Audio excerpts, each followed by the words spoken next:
Selamat siang juga yang di Zoom ya. Ini sepertinya bukan hanya dari Arsi ya, ada juga rekan-rekan dari luar, dari universitas lain juga. Selamat datang. Assalamualaikum warahmatullahi wabarakatuh. Apa kabar semuanya? Baik, nggak ada yang tepar ya, nggak ada yang tumbang ya. Ini cuacanya lagi agak, minggu lalu saya tumbang. Alhamdulillah sudah kembali. Jadi seperti yang sudah kita umumkan sebelumnya ya. Mungkin saya perkenalkan dulu, nama saya Roro. Buat yang di Zoom, saya sebagai koordinator TA di Arsitektur ITB ya. Hari ini saya berkesempatan mengundang dosen kita yang luar biasa untuk memberikan kuliah tamu yang juga tentang tema yang luar biasa ya Bu ya. Jadi hari ini kita akan bicara tentang universal design, ya, sesuatu yang harusnya sudah embedded, sudah otomatis kalian pikirkan tanpa harus menyebutkan bahwa saya memasukkan konsep inclusivity atau universal design, tapi ini adalah sesuatu yang memang sudah harus ada di semua bangunan, gitu ya. Karena itulah saya mengundang Ibu Ririn.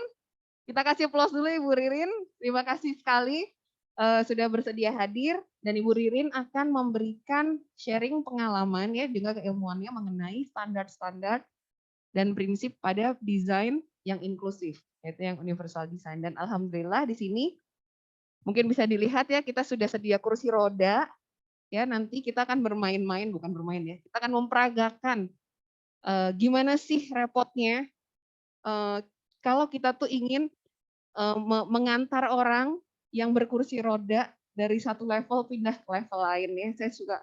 Saya juga punya pengalaman yang kurang mengenakan mengantar mami saya naik kursi roda dan itu setengah mati. Karena dari rem tiba-tiba jadi tangga.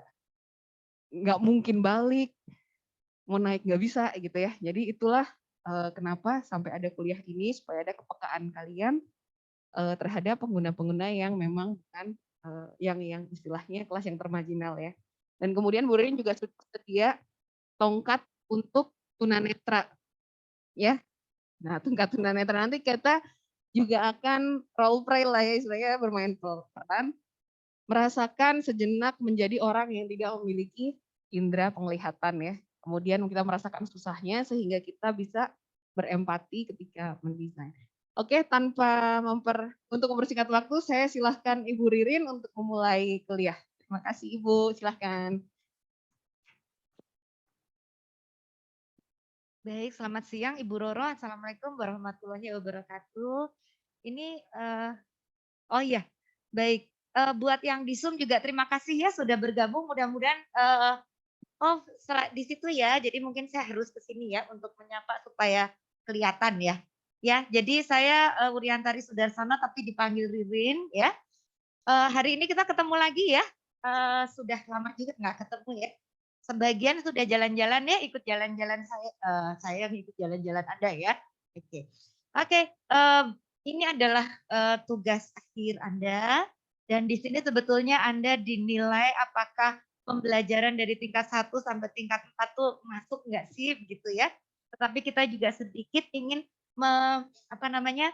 mengulang kembali ya, atau mengingatkan kembali bahwa bagaimana kita sebagai arsitek itu harus punya empati. Jadi kata kunci untuk kuliah hari ini adalah empati ya. Mbak Bu Alia boleh di-share screen nggak? Ya. Baik. Jadi kali ini kita akan membicarakan tentang designing for all.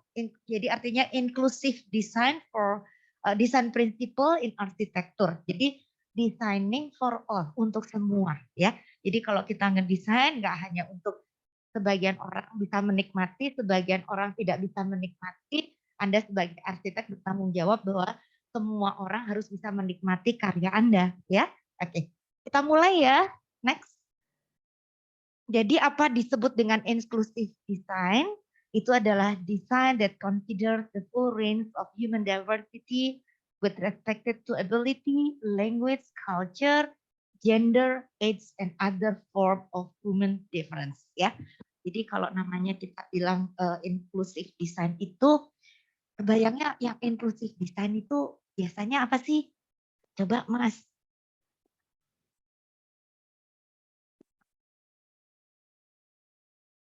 penggunaan desain inklusif.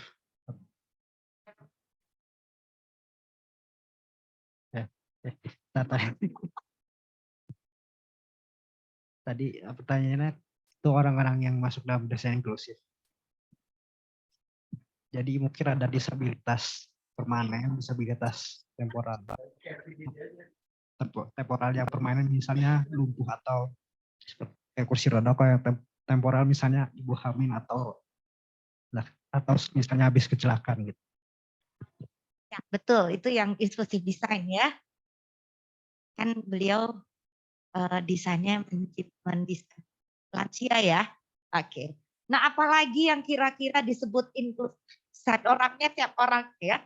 Siapa sih yang masuk dalam inklusif design? Yang masuk dalam inklusif design.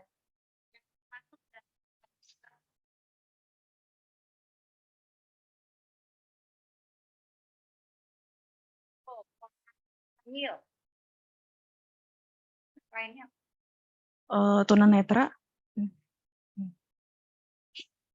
Kemudian yang mungkin menggunakan bantuan tongkat untuk berjalan seperti itu.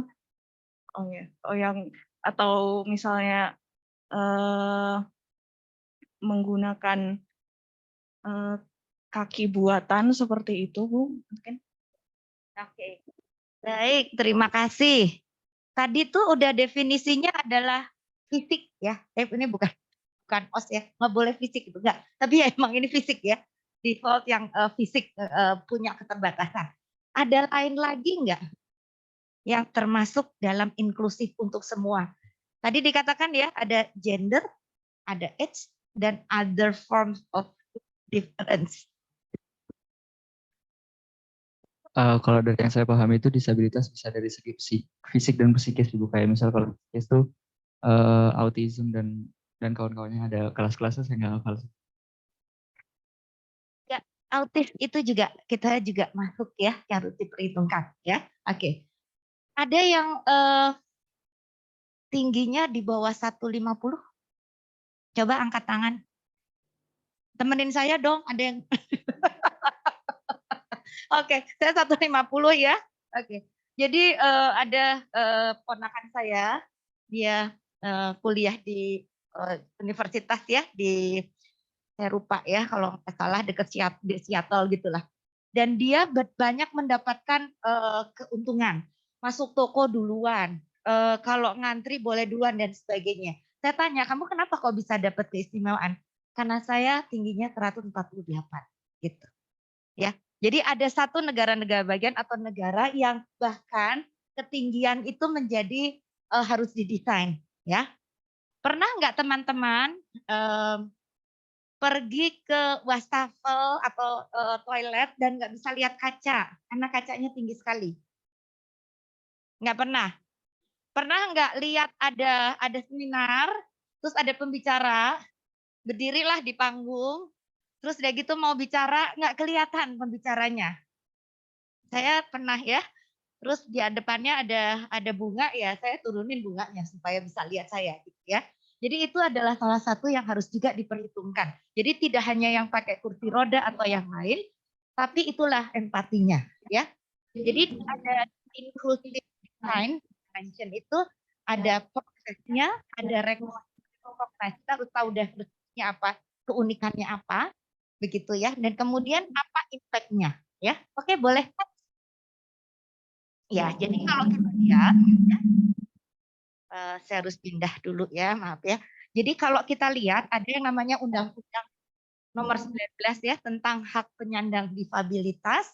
Jadi mereka itu punya hak untuk mendesain mendapatkan pendekatan atau desain yang universal ya. Apa itu universal design? Kalau menurut undang-undang ini adalah desain untuk membuat produk, kita termasuk ya arsitek ya, lingkungan atau program ya, jadi apapun ya, dan pelayanan yang digunakan oleh semua orang tanpa perlu mendesain secara khusus untuk pihak-pihak tertentu. Jadi dia harus bisa digunakan oleh semuanya ya. Jadi usable, inclusive, accessible ya. Ada 3 kakinya dari universal design. Jadi kadang-kadang ada Apa sih desain yang inklusif, apa desain yang universal. Nah, itu nanti Anda cari tahu bedanya apa, ya. Oke, next. Nah, kemudian saya lihat juga Undang-Undang Nomor 8 tadi ya tahun 2016 tentang penyandang disabilitas. Definisinya apa sih? Penyandang disabilitas. Jadi bukan difabilitas ya kalau di undang-undang ya, tapi disabilitas adalah setiap orang yang mengalami keterbatasan fisik, nggak cuma fisik ya, intelektual, mental, dan atau sensorik dalam jangka waktu yang lama, yang dalam berinteraksi dengan lingkungan dapat mengalami hambatan dan kesulitan untuk berpartisipasi secara penuh dan efektif dengan warga negara lainnya, ya. Jadi pertama itu ada yang disabilitas fisik tadi ya disebutkan ya, ada yang pakai kursi roda, ada yang pakai kaki palsu gitu ya, ada yang pakai tangan palsu. Kemudian ada juga disabilitas intelektual gitu ya. Kita misalnya, nah kalau intelektual ada yang IQ-nya rendah gitu ya. Ini jadi kalau dia diberi informasi harus sedetail mungkin atau semudah mungkin diterima. Ada yang disabilitas mental seperti autis, ada kemudian juga banyak juga ya yang lain begitu ya. Dan juga disabilitas sensorik. Nah, yang sensorik apa ini kira-kira?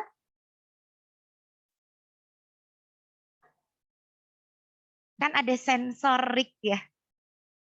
Sensorik apa yang tidak jalan pada penyandang disabilitas sensorik ini? Tuh panca indera ya. Pakai tuna-tuna ya. Tuna apa? Tuna netra. Tuna apa lagi? Tuna rungu. Tuna apa lagi? Tuna wicara. Tuna apa lagi? Tuna grahita. Tuna grahita itu apa? Oke, nanti cek lagi ya. Tuna apa lagi? Tuna wisma bukan ya? Tuna daksa ya. Oke, jadi kita lihat ya macam-macam. Oke, nah sebetulnya mereka itu punya hak yang sama sebagai warga negara dalam undang-undang ini. Punya hak hidup, bebas dari stigma, punya privasi, keadilan dalam perlindungan hukum dan sebagainya. Tetapi kalau kita sebagai arsitek ya, itu adalah keolahragaan. Artinya kita juga harus menyiapkan bagaimana kalau mendesain sarana olahraga untuk mereka, ya. Kesejahteraan sosial. Dia juga harus bisa nonton bioskop misalnya gitu ya. Atau dia nonton konser. Pernah nonton Dewa 19 kemarin? Ada yang nonton nggak ke sana? Coba diperhatikan ada yang pakai kursi roda apa enggak, gitu ya.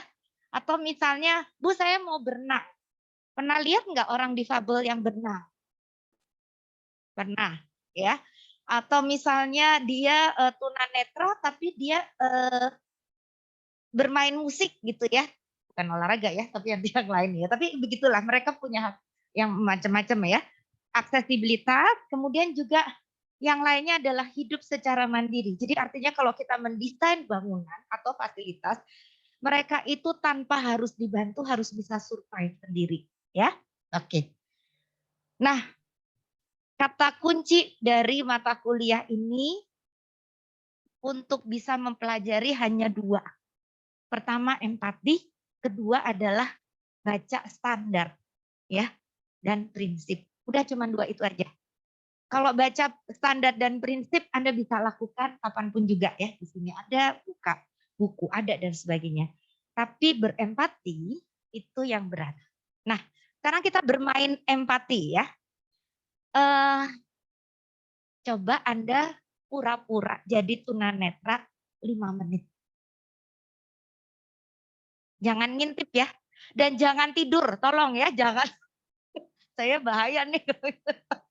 Oke, Anda tutup mata. Sekarang jam 1:30 kurang 5, kita 5 menit. Coba Anda tutup mata. Oke, ya. Kalau ada yang ngantuk bilang ya. Oke. Nah, sambil Anda menutup mata, coba Anda mendengarkan, gunakan panca indera lain untuk menyatakan bahwa Anda di ruangan ini. Misalnya, apakah ada suara dari pintu misalnya, tetangga Anda? Aduh, itu jangan meraba-raba ya, coba ya. Coba. Jangan meraba-raba dulu, dengarkan dulu. Ini belum sampai ke sensori perabaan ya. Tapi jangan, nggak boleh buka mata ya. Nanti saya kasih tahu siapa yang pegang-pegang ya. Oke. Masih merem ya, masih tertutup ya matanya ya. Coba Anda dengarkan ada suara apa, dan coba dengarkan ada angin nggak?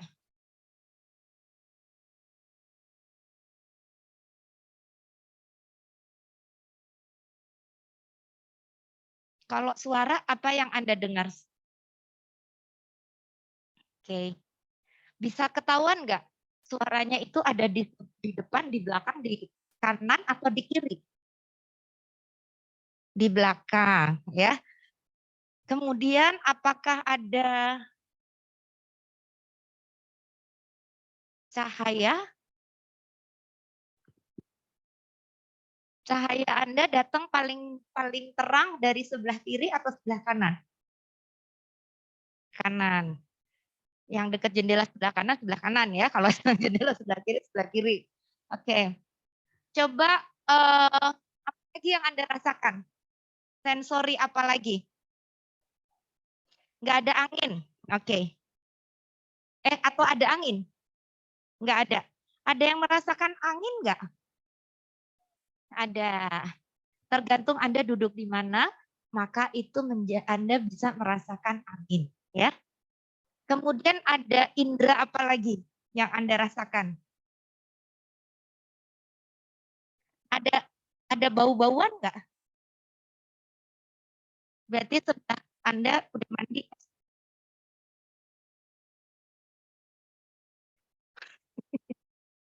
Oke. Nah, coba sekarang kita bisa tahu ya bahwa selain mata, belum 5 menit, sebentar ya. Tutup mata lagi.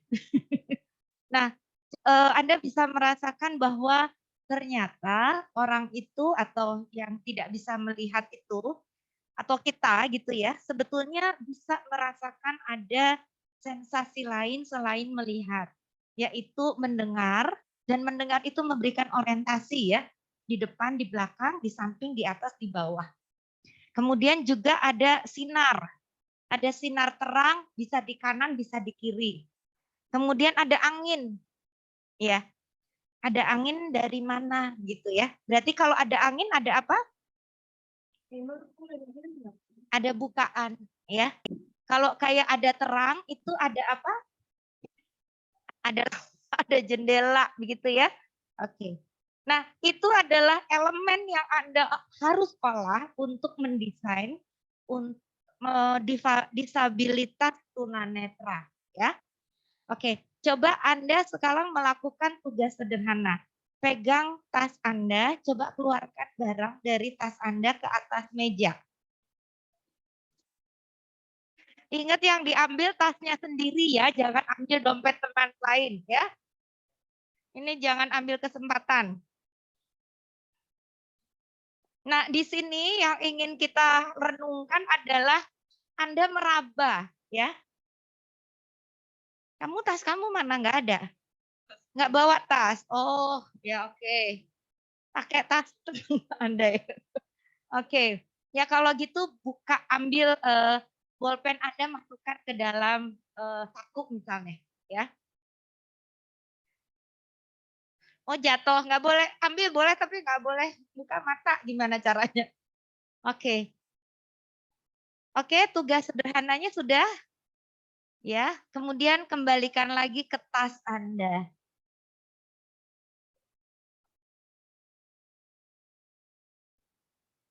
Ya, pas 5 menit silakan buka mata Anda ya. Oke. Nah, gimana rasanya? Seru. Saya dulu pernah ikut workshop ya, kemudian boleh memilih, Bu mau milih apa, matanya ditutup 4 jam ya. Ditutup 4 jam atau pakai rompi sehingga jalannya berat, atau di kursi roda 4 jam. Saya milih ditutup mata, soalnya kalau mau ke kamar mandi lumayan lah ya. Kalau saya di kursi roda, saya nggak boleh ke kamar mandi, harus pakai kursi roda. Ya, tapi nanti terakhir ya kita belajar bagaimana ke kamar mandi pakai kursi roda. Ya, oke. Dengan begitu kita bisa tahu bahwa kalau ngedesain difabel toilet itu jangan sempit, punya aturan tertentu. Ya, oke, baik. Ada pertanyaan tidak? Enggak ya. Kita lanjut ya. Oke. Baik, next. Baik, di sini, jadi di Indonesia ini itu lumayan ya sudah punya peraturan yang tidak saja untuk disabilitas tapi untuk kenyamanan ya. Jadi ada yang namanya tahun 2017 itu adalah persyaratan kemudahan bangunan gedung. Sebelumnya tahun 2011 kalau nggak salah adalah masih fasilitas disabilitas gedung. Kenapa ada perubahan ini? Karena kemudahan bangunan itu jauh lebih luas ya. Nanti lebih luas lagi yaitu tadi inklusifnya lebih luas. Contohnya yang juga diatur dalam kemudahan bangunan adalah fasilitas yang harus Anda siapkan untuk bangunan umum ya. Oke, apa aja nanti kita lihat ya. Next. Nah, ada 7 ya prinsip universal design. Saya masuk ke PUPR 14 tahun 2017 dan mulai tahun lalu semua permen. Jadi sistem peraturan di Indonesia itu yang paling top, paling di atas apa namanya? Pancasila ya. Terus di bawahnya apa? Undang-undang. Di bawahnya lagi peraturan pemerintah. Di bawahnya lagi permen ya. Bukan di permen ya, peraturan menteri ya. Nah, sebelumnya kita hanya punya peraturan menteri ya, permen. Tapi kemudian permen ini diadop menjadi PP nomor 16 tahun 2021 kalau nggak salah. Ya. Oke. Tebelnya yang 2000 halaman itu udah punya? Download aja lah ya, paling nggak Anda tahu. Di situ karena peraturan kebakaran ada, peraturan pemugaran ada, segala macam ada jadi satu ya. Jadi memang penting kalau Anda mau jadi arsitek, sudah pegang aja buku itu never kedua buat Anda ya. Tapi never Anda baca nggak? Baca ya, oke. Oke ya. Jadi ada 7 hal ya, prinsip desain. Kesetaraan penggunaan ruang, keselamatan dan keamanan bagi semua, kemudahan akses tanpa hambatan, kemudahan akses informasi. Kalau tadi mudah akses ya, lebih fisik. Ini kemudahan informasi ya. Yang kelima adalah kemandirian penggunaan ruang. Yang keenam adalah efisiensi upaya pengguna dan terakhir adalah kesesuaian ukuran dan ruang secara ergonomik ya. Jadi ini yang nanti Anda bisa baca ya. Ini kiat kedua ya. Kiat pertama apa? Empati ya. Kalau empatinya nggak ada, Anda cuma hafal yang nomor 2, nggak akan jalan ya. Tapi dengan empati, kalau peraturannya nggak bagus, Anda bisa bikin desain yang lebih bagus dari standar peraturan ya. Oke. Ya, kita satu-satu kita lihat ya. Pertama, kesetaraan penggunaan ruang. Jadi desain bangunan gedung dan lingkungan harus dapat digunakan oleh setiap penggunanya tanpa diskriminasi ya. Anda kan di gedung ini sudah berapa tahun? Dan sudah menggunakan toilet ya. Nah, toiletnya baru direnovasi. Renovasinya untuk apa? Supaya difabilitas bisa. Jadi waktu itu nggak bisa ya. Jadi saya pernah mengajar tahun 2018 sama ya, saya bawa kursi roda juga Bu Roro. Kemudian coba Anda ke kamar mandi, mereka nggak bisa apa-apa ya, stuck. Dan beberapa pintu ya, kursi rodanya aja nggak bisa masuk ya. Jadi itu tolong perhatikan lebar pintu dan sebagainya ya. Nah, kemudian yang kedua adalah keselamatan dan keamanan bagi kita semua. Desain bangunan gedung dan lingkungan harus meminimalkan bahaya dan konsekuensi yang merugikan bagi semua orang. Mungkin seminggu yang lalu ya, pernah tidak dengar berita bahwa anak kecil berapa tahun? 4 tahun atau 5 tahun jatuh di lantai 2 ke lantai 1 Masjid Al-Jabar. Ya, kenapa bisa terjadi? Karena railingnya tidak mengikuti standar. Berapa railing yang harus dibuat untuk anak-anak atau untuk keamanan? Jaraknya berapa? Kepala anak nggak bisa masuk, jadi kira-kira 10 cm gitu ya. Nah ini tidak ya. Itu harusnya dicek ya. Itu harusnya merupakan tugas dari kalau mau mengajukan bangunan ya PBG itu akan dicek oleh anggota TABG atau TPA untuk satu-satu dicek seperti itu ya. Tapi Anda kalau desain nggak perlu untuk dicek, Anda harus ngecek desain Anda sendiri ya, sudah betul atau tidak. Kemudian kemudahan akses tanpa hambatan. Desain bangunan gedung dan lingkungan harus menjamin kemudahan akses ke, dari, dan di dalam bangunan gedung yang bebas hambatan atau barrier free secara fisik dan non-fisik dan mudah dipahami terlepas dari tingkat pengalaman, pengetahuan, keterampilan bahasa, atau konsentrasi pengguna. Ya, saya nggak akan komentar, tapi nanti Anda coba kursi roda dari jalan ke sana masuk ke sini susah atau enggak, ya. Sudah ada rem, untung ya, dan dibuka pada saat hari ini, pada saat Anda dapat kuliah, ya Bu ya. Kita minta izin untuk dibuka hari ini dipercepat supaya Anda bisa coba. Nah, bisa dibayangkan adalah, lah Bu, dulu tuh gimana gitu ya? Apakah pernah ada mahasiswa yang difabel kuliah di sini? Ada begitu ya, tapi ya setengah mati begitu ya, susah. Kalau nggak salah mungkin zaman tahun berapa ya, saya agak lupa ya, tapi akhirnya dia harus diambil dan kurs apa namanya, ruangan kelasnya juga hanya terbatas ya, di situ. Oke. Padahal dia bilang gini, "Kan saya juga mau, apa namanya, ke lantai 2 atau lantai 3." Bayangkan kalau tidak ada lift ya, ini lumayan ada lift ya. Oke. Dan kadang-kadang yang namanya desain inklusif itu adalah tidak hanya yang punya hambatan fisik seperti itu ya. Jadi pernah waktu itu ada satu kerjasama kita menerima mahasiswa dari seluruh Indonesia begitu ya, kajian pedesaan kalau nggak salah. Dia bingung cara pakai lift ya. Jadi mencet mana gitu. Ya mungkin dia tidak pernah naik lift, terus sampai naik lift saya harus mencet mana dan sebagainya. Jadi hal semacam itu harus Anda desain dengan, oh iya mudahnya seperti apa ya. Sama seperti kalau kita masuk lift ada pencetan lift, kalau kita duduk kan kita nggak bisa mencet yang jauh di atas gitu ya, tapi harus di bawah.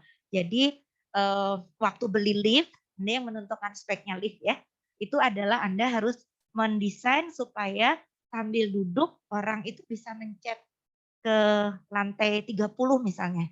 Pas 30 nggak nyampe Bu, gitu ya. Nah itu harus dicek juga ya. Oke, ya selanjutnya kemudahan akses informasi. Desain bangunan gedung dan lingkungan harus menjamin kemudahan akses informasi yang komunikatif bagi semua, terlepas dari kondisi dan kemampuan sensorik penggunanya. Ya, contohnya apa sih akses informasi kalau di bangunan gedung? Apa? Signage ya. Jadi signage itu harusnya pakai apa? Ada braille-nya gitu ya. Nah kalau saya tuna wicara pakai apa? Saya masih bisa baca gitu ya. Tapi kalau saya tunanetra saya nggak bisa ya. Oke.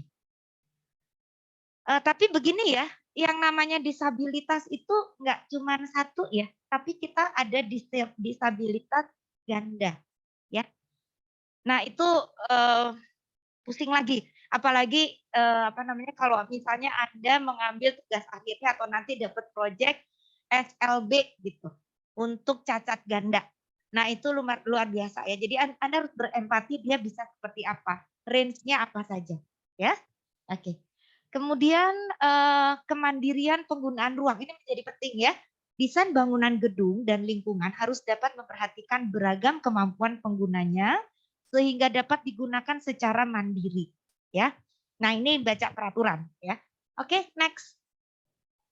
Kemudian efisiensi upaya pengguna. Desain bangunan gedung dan lingkungan harus dapat digunakan secara efisien dan nyaman dengan usaha minimal dari penggunanya ya. Jadi kalau misalnya Anda mendesain bangunan sudah 4 lantai, Anda nggak pakai lift tapi pakai rem ya. Itu kebayangkan capek ke atas ya. Jadi makanya ada peraturan kalau ada bangunan lebih dari 4 lantai sudah harus pakai lift gitu ya. Jadi peraturan tuh selalu berkembang ya. Asal kita ngikutin peraturan, peraturan sudah memberikan arahan ke kita supaya kita tidak mensolimi orang lain gitulah kira-kira ya. Nah, kemudian 7 kesesuaian ukuran dan ruang secara ergonomis. Jadi ukuran dan ruang yang tepat disediakan untuk dicapai dan digunakan terlepas dari posisi tubuh, ukuran, postur atau mobilitas pengguna ya. Nanti kita cek ya terakhir ya, saya ingin secara cepat gitu ya. Nah, itu kan kata peraturan di Indonesia ya. Kata PP 16 ya. Saya mencoba untuk ini ada persatuan building engineer ya. The principles of inclusive design itu apa? They include you. Anda juga ya, kadang-kadang kita tidak sadar bahwa mungkin kita juga punya keterbatasan tertentu gitu ya. Anda tiba-tiba lagi jatuh terus udah gitu harus pakai kursi roda dan sebagainya ya. Oke, next pertama adalah inclusive design is about making places everyone can use. Nanti silahkan dibaca sendiri ya, kan masuk. The way places are designed affect our ability to move, to see, hear, and communicate effectively. Inclusive design aims, ya. Nah ini ya, to remove the barriers, begitu. Kemudian juga offer new insight to the way we interact with the built environment, ya. Jadi nanti silakan dibaca aja, tapi ini pertama bahwa kita sebetulnya dalam making place ya, yang tiap orang bisa menggunakan. Oke, kemudian inclusive design as everyone responsibility ya. Jadi artinya kan saya arsitek gitu ya. Ya mungkin hanya arsitek aja, enggak semuanya ya. Jadi apakah planner, apakah building control surveyor, apakah dia interior, apakah dia engineer, apapun maka dia punya tanggung jawab untuk membuat desain inclusive environment ya, lingkungan yang inklusif ya. Salah satunya nanti silahkan dibaca ya. Oke, jadi misalnya ya Anda bekerja terus udah gitu klien Anda agak pelit gitu ya.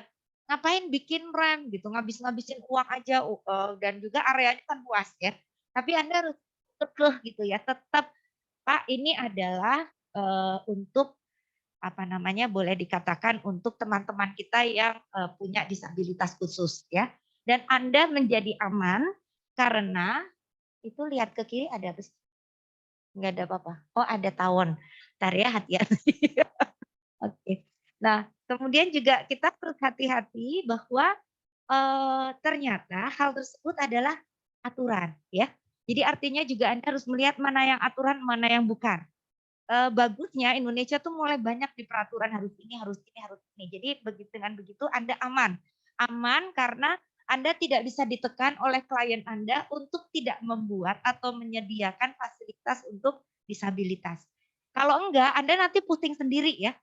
Harus coret ini, nggak boleh ada rem, nggak boleh ada misalnya toilet difabel dan sebagainya. Nah, jadi itu akan diperiksa begitu ya. Jadi anggota kalau izin tuh pasti akan dicek itu. Mana toilet difabelnya? Pintunya membuka keluar atau ke dalam. Begitu pintunya membuka ke dalam, coret. Perbaiki lagi. Remnya mana? Rasionya berapa?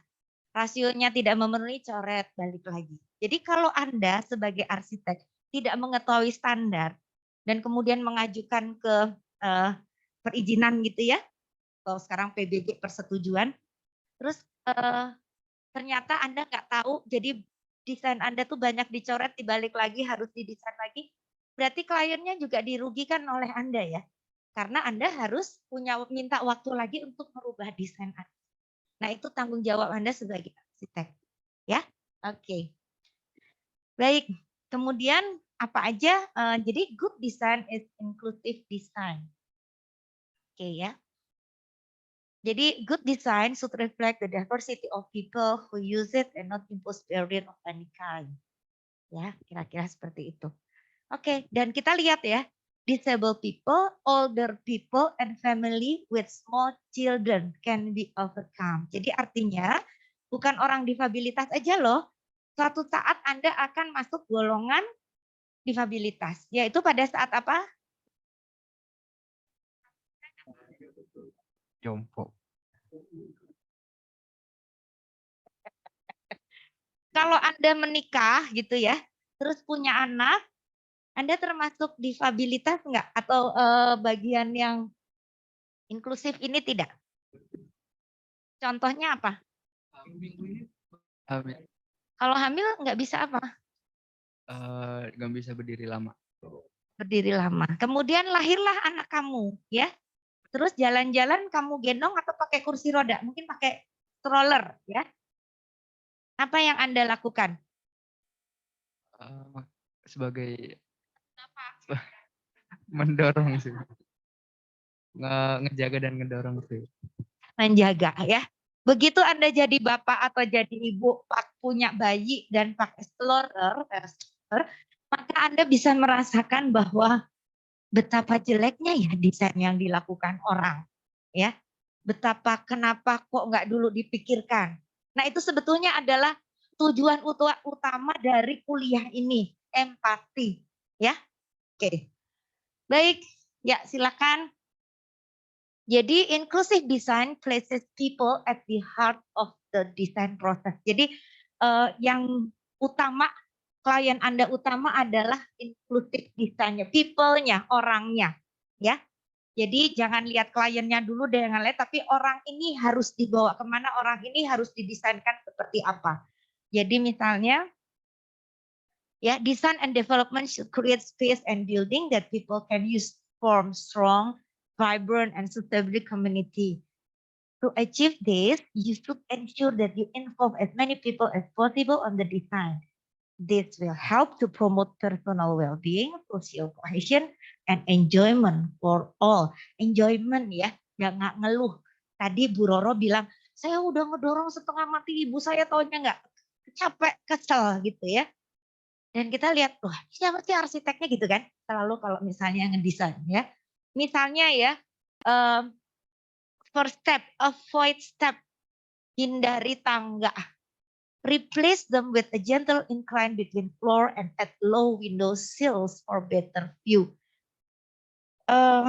Mungkin Anda nggak ngerasa ya, tapi pada saat yang ngedesain jendela, terus jendelanya tinggi-tinggi, Anda duduk itu pakai kursi roda, nggak bisa lihat view di kamar. Tinggi 110 nggak bisa lihat. Oh harus 90 gitu ya. Sensitivitas 90 atau 110 menjadi penting ya. Oke. Yang kedua, inclusive design, announcement, diversity, and difference. Jadi kita lihat ya. Nah ini misalnya contoh ibu-ibu ya, bawa kursi, bawa stroller. Anaknya ini dua loh ya, satu di atas, satu di bawah ya.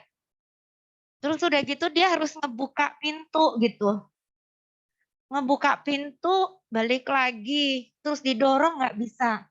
Nah ini gimana caranya ya, harus mendesain supaya mereka juga bisa masuk dengan nyaman gitu ya.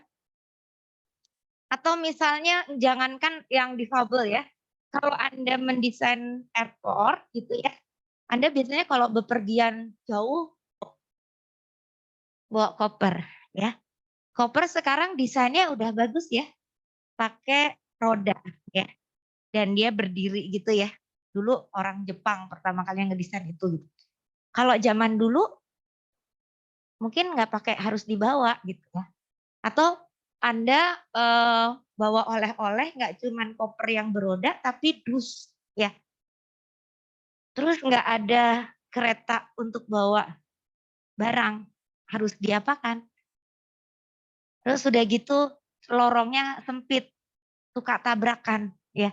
Jadi pada saat Anda mendesain di airport atau di stasiun atau apapun yang membawa barang, bawanya barang kayak kayak apa namanya?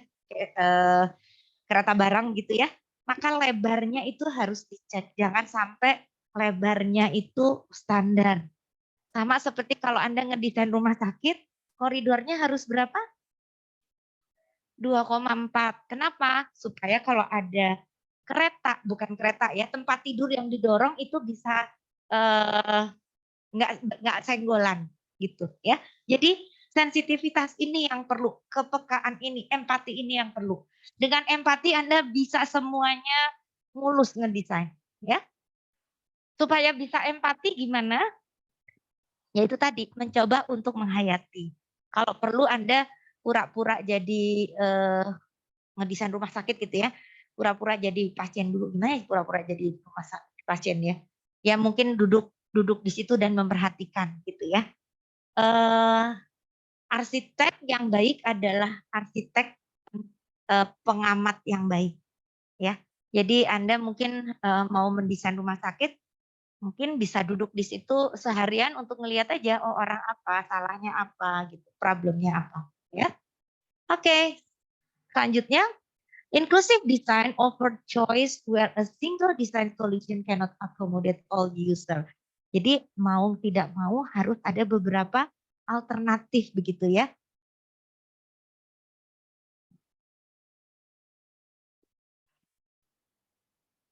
Oke, mungkin biar cepet ya. Nomor 4. Nah ini misalnya ya, sorry ini gambarnya kecil ya. See that doors are highly visible. Lay on slip mat and make automatic door the automatic choice. Jadi yang sebelah kiri adalah yang manusia apa yang di bawah 100 sekian gitu ya, manusia cebol gitu ya kita lihat ya. Nah kalau dia mau beli karcis gitu ya kan dia nggak kelihatan. Mau cuci tangan dia nggak kelihatan. Dia bisa jalan, dia bisa lihat dan sebagainya. Jadi apa namanya ya kita perlu juga untuk menyiapkan untuk mereka gitu ya. Nah salah satunya nanti kita bisa lihat nih. Ada yang pernah masuk ke toilet wanita tapi ada urinoir. Siapa yang pernah lihat? Di mana? Di negara mana gitu aja? Di Indonesia ada ya? Oke. Pertanyaannya adalah toilet wanita kenapa ada urinoir? Karena dia bawa anak kecil, laki-laki ya. Oke. Nah, saya suka problem dengan cucu saya ya. Cucu saya laki-laki, kalau TK dia masih mau ikut saya ke kamar mandi gitu ya. Tapi kalau dia udah agak besar, dia gengsi masuk toilet wanita. Terus nanti dia harus masuk toilet pria gitu ya. Nah, biasanya yang saya lihat di negara Jepang itu punya standar bahwa toilet wanita itu harus ada urinoir. Jadi dia bawa anaknya ya di sana gitu ya. Oke. Kalau toilet pria ada WC enggak? Ada ya. Jadi kalau bapak-bapak membawa anaknya wanita masih bisa buang air kecil di toilet ya, monoblok ya. Oke. Pernah suka jalan-jalan ke mall enggak? Suka. Pernah lihat yang namanya ruang laktasi? Biasanya yang masuk bapak-bapak atau ibu-ibu?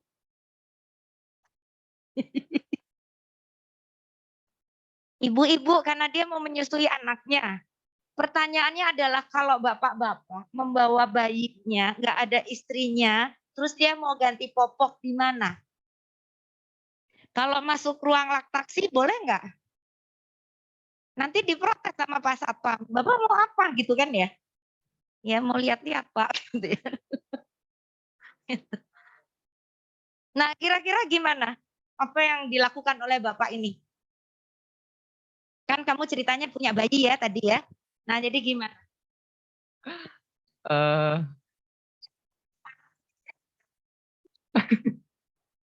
Mungkin harusnya laktasi ada untuk yang bapak-bapak mungkin. Ini harusnya laktasi itu juga ada yang untuk bapak. Jadi namanya bukan laktasi tapi nursing room ya. Ya, jadi kalau nursing room itu bapak-bapak mau masuk juga nggak takut apa kali kalau ruang menyusui gitu kan serem ya. Kalau ruang laktasi juga agak sopan tapi mungkin kalau nursing room atau ruang apa ya? Ruang nah di situ gitu ya. Dan itu belum ada peraturannya. Habis ya. Maaf ya, terdengar ya. Nah, artinya Anda sadar bahwa tidak ada peraturan yang sempurna ya. Jadi udah baca pun nggak ada dalam peraturannya kok, ya saya nggak bikin, nggak bisa. Kembali ke nomor 1, empati ya. Anda bisa mengajukan kepada klien Anda, Pak bikin dong ruang laktasi atau nursing room untuk bapak-bapak ya. Jadi saya pernah lihat ada bapak-bapak bawa anaknya bayi, akhirnya dia ganti popok di toilet pria gitu kan nggak nyaman juga, nggak ada ya. Kalau wastafelnya ada mejanya, kalau nggak ada gimana ya. Oke, jadi ingat bahwa tidak ada peraturan yang sempurna sehingga Anda selalu harus menempatkan diri di atas atau lebih mulia dari peraturan ya. Jadi nomor 1 balik empati ya. Oke, next. Nah, misalnya gini, inclusive design provide for flexibility in use ya. Jadi misalnya Anda ngedesain kafe gitu ya. Tempat duduknya ada meja, terus udah gitu datang nih kamu ya saya mau bawa anak saya 3 tahun makan ya. Mau pesen kursi buat anak gitu.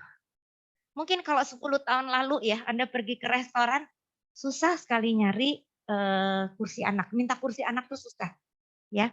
Kalau ada pun kemudian juga mejanya nggak memungkinkan menempatkan kursi anak itu. Nah ini fleksibilitas ini yang perlu dicari, harus dicari ya. Jadi contohnya mana sih ruangan yang kalau orangnya pakai kursi roda bisa, pakai kursi anak bisa, itu bisa berjalan dengan baik ya fungsinya. Kemudian juga misalnya kalau baca pengumuman ya.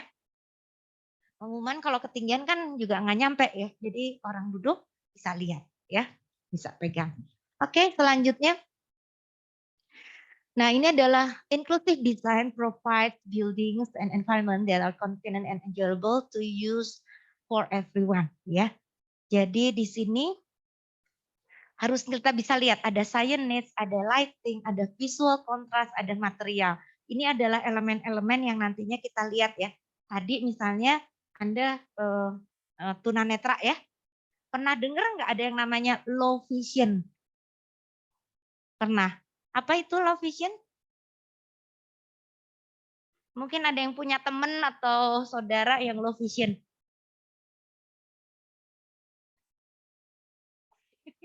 Siapa yang tahu apa itu low vision itu apa? Jadi dia punya problem dengan penglihatannya, tapi dia tidak buta 100%.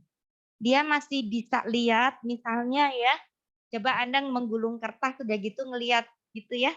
Nah, low vision itu hanya bisa misalnya melihat seperti, coba Anda kepalkan tangan, taruh di satu titik ya, satu mata. Nah, dia hanya bisa melihat segitu gitu. Jadi nggak bisa melihat seluruhnya, bisa melihat segitu. Atau ada low vision juga yang dia hanya bisa melihat yang bagian atas, yang bagian bawah. Ya, atau dia bisa melihat tapi buram gitu ya. Oleh sebab itu kenapa kok regel untuk jalan pakai kursi pakai tongkat berwarna kuning. Kenapa? Karena kuning itu warnanya paling intensitasnya tinggi. Jadi orang yang low vision masih bisa ngelihat gitu, ya. Walaupun ada yang desainnya abu-abu pakai stainless steel gitu ya. Keren sih gitu, tapi kalau buat orang mereka ya ini hampir mirip gitu ya. Oke. Baik, kita lanjutkan. Jadi hasil dari kita menggunakan inclusive design ini adalah ada 7 ya. Inclusive so everyone can use them safely, easily and with dignity.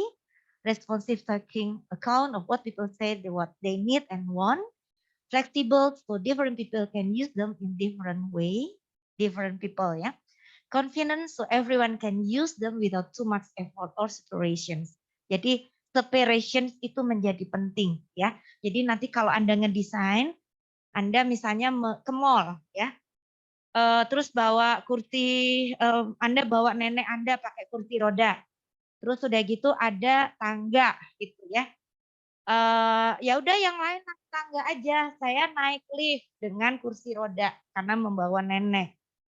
Menempatkan liftnya itu harus jelas bahwa satu rombongan naik tangga, Anda naik lift, kalau keluar dari lift harus ketemu sama saudaranya yang naik tangga. Itu menjadi penting ya. Jadi nggak cuman pokoknya ada lift, tapi orientasinya itu harus sama. Apalagi kalau misalnya ke airport gitu ya. Ada yang naik tangga, ada yang harus pakai kursi roda gitu ya, eskalator. Anda pakai tangganya tangga jalan gitu ya, eskalator. Sama, kursi roda nggak bisa kan, pakai di situ dia harus lift. Nanti jangan Anda mendesain si eskalatornya di ujung kanan, liftnya di ujung kiri. Terus udah gitu pas keluar dari eskalator, keluar dari lift, ini kemana, saudara saya kemana gitu. Nah itu jangan sampai ya, sampai namanya separation itu adalah hal tersebut ya. Oke, kemudian accommodating for all people regardless of their age, gender, mobility, ethnicity, and circumstance ya. Oke. Ini kalau gender nanti juga menarik ya, atau apa namanya ethnicity juga menarik ya. Jadi saya waktu kuliah maaf, kerja praktek belum lulus ya. Saya bekerja di PT Bita, itu Bita waktu itu juga udah ada. Dan desainnya adalah disuruh membuat MCK di Saguling. Waktu itu Saguling baru mulai akan dibangun gitu ya. Udah kamu bikin MCK gitu ya, buatlah MCK. Jadi yang saya lakukan MCK, ya udahlah ada, oh ya WC-nya jangan WC untuk mandi gitu ya. Baknya ya saya bikin 90 cm dong, standar seperti yang diajarkan ya. Terus di sebelahnya nggak mungkin lah WC duduk, ya udah WC jongkok deh. Setelah dibangun apa yang terjadi? Mereka nggak mau mandi di situ. Kenapa? Ada yang tahu? Jadi dia punya masalah dengan bak yang tingginya 90 cm. Ya. Ini inklusif tapi dari culture ya. Kenapa? Pernah lihat nggak kalau Anda ke desa-desa kalau orang mandi kayak apa? Siapa yang pernah ngintip? Atau mandi sama-sama gitu. Serem lagi ya. Oke. Ya maksudnya kalau wanita kan ya sama-sama atau pria sama-sama gitu. Betul. Mandinya jongkok. Kalau mandi berdiri itu pamali neng gitu ya. Mandinya harus jongkok. Jadi pada saat saya ngedesain dengan bak 90 cm, ya nggak laku. Gimana mau jongkok ngambilnya juga susah gitu kan ya. Jadi yang dilakukan adalah dibongkar itu semua yang namanya 90 cm diturunkan ke 60 atau 70 cm. Malu nggak saya? Malu kan sebagai arsitek gitu ya. Itu waktu itu belum lulus ya. Oke, tapi itulah. Jadi hal-hal yang kecil yang di luar maksud saya, loh kan saya diajarinnya kayak gini gitu. Jadi begitu saya lulus, saya merasa bahwa saya tidak banyak punya ilmu. Apalagi klien pertama saya adalah orang yang percaya banget dengan Feng Shui. Ya, Bu, jendelanya pintunya jangan ke sini, nanti ada yang orang mati di sini. Hah, orang mati gitu ya. Terus udah gitu tangganya jangan berhenti di 14 Bu, di 15 atau berapa gitu. Kalau Anda ke mall, ada nggak lantai 4? Lantai 13? Lantai 14? Nggak ada. Karena mereka percaya kalau 4 itu belakangnya apa ya? Di sini ada yang bisa Mandarin nggak? 4 itu apa? Si. Ini sansi, itu mah Jepang ya. Ya gitu deh, pokoknya itu identik dengan mati, jadi nggak digunakan. Nah, itu kalau menurut saya ini adalah inklusif design juga ya, jadi pelajaran berharga bahwa ternyata apa yang diajarkan oleh dosen-dosen saya itu di lapangan masuk ke environment tertentu, masyarakat tertentu tuh belum tentu itu prinsipnya sama dan bisa digunakan, bisa dibolak-balik. Jadi yang pertama apa tadi? Empati, ya. Oke, sip. Kemudian tadi maaf sampai mana ya? Nomor 5 ya. Oke. Welcoming with no disabling barrier that might include some people. Jadi orang harus merasa diterima. Jangan, aduh belum kok ditolak. Ya. Saya pernah datang ke kawinan adiknya gubernur ya. Terus masuk VIP belok kanan, non VIP belok kiri. Apa rasanya Anda? Sebel kan? Makan VIP, non VIP. Ya. Terus udah gitu ngantri VIP kayak jalan tol. Sementara non VIP nunggu lama. Kalau ke kawinan nikahan gitu ya. Kesel nggak? Ya. Itu bukan universal design, itu bukan inclusive design ya. Tapi ada satu satu cara ya, satu masyarakat tertentu punya hal-hal yang tatanan tersendiri begitu ya. Tapi saya pernah masuk ke kawinan orangnya bekas menteri gitu ya. Semua tamunya ya menteri-menteri semua diundang, tapi nggak ada model seperti ini. Jadi menterinya itu ya dipermisi gitu ya, masuk nggak pakai pengumuman, nggak pakai VIP, non VIP gitu ya. Jadi rasial itu tidak hanya terjadi pada saat di Amerika Serikat gitu ya, atau di Afrika Selatan ya. Dulu mungkin Anda pernah lihat browsing lagi ya, lihat pintu ini atau restoran ini hanya untuk kulit berwarna putih untuk Eropa. Kalau yang ini yang berwarna, ya, gitu. Bisa kebayang nggak? Ya, saya pernah nonton tuh ya, saya lupa ya, nonton di Netflix kalau nggak salah saya lupa. Jadi dia tentang Apollo 13 ya. Kebayang Apollo 13 mau mendarat kan nggak jadi ya. Jadi dihitung dulu dia harus belok ke kanan apa. Jadi kayak supirnya tuh belok ke kanan 2 derajat, burn out dan sebagainya. Dan itu dihitung oleh ahli matematika 3 wanita berkulit hitam. Ada yang pernah nonton film itu enggak? Apa namanya? Hidden Figures. Iya. Apa yang terjadi dengan 3 orang itu waktu ditanya? Saya kalau mau ke kamar mandi, buang air kecil, saya harus jalan berapa 400 meter atau 700 meter karena di bangunan tempat saya bekerja toiletnya dibilang only white gitu. Sadis enggak sih? Itu di Amerika pada zaman Apollo. Dia menghitung supaya Apollo bisa aman kembali ke bumi gitu. Nah, jadi artinya inklusif design itu enggak cuman difabel dan sebagainya udah jelas ya kasat mata kan Anda harus harus wadahi. Tapi hal-hal yang kultural itu juga terjadi, ya. Kemudian realistic offering more than one solution to health balance. Jadi ya apa nih ya kalau saya pakai kursi roda yang bisa lewat sini. Kalau saya nggak pakai kursi roda lewat jalur mana dan sebagainya. Jadi silakan ya. Jadi harus ada alternatif. Semua punya akses. Pak Robi silakan duduk. Oke, baik kita mulai ya, melanjutkan ya. Nah, ini adalah yang diatur dalam kemudahan. Jadi ada perubahan yang cukup mendasar dari fasilitas yang harus disiapkan untuk umum itu tadinya hanya untuk difabilitas, yang sekarang itu adalah untuk kenyamanan semua pengguna bangunan, ya. Dari ruang ibadah, ruang ganti, ruang laktasi, TPA,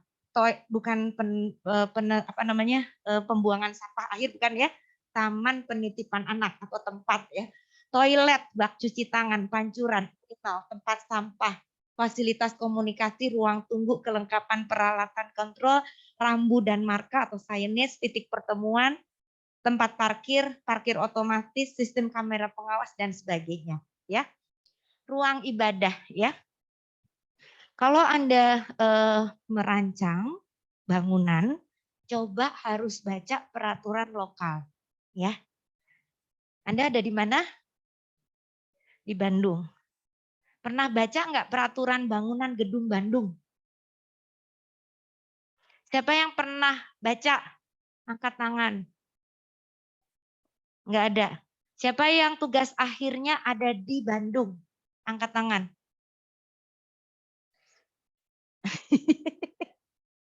Nah, tolong dibaca ya.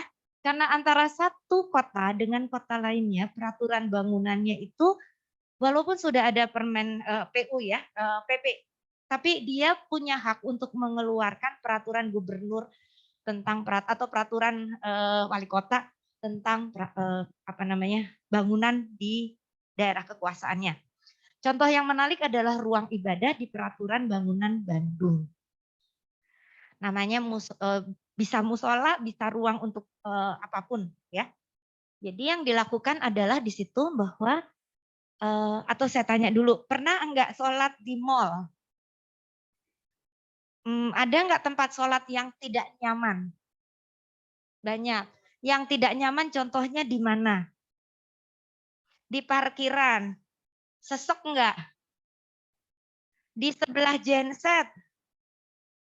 Jadi mau sholat juga deng gitu ya. Konsentrasi. Di mana lagi? Kenapa? Di sini. Iya ya, nggak enak ya. Oke.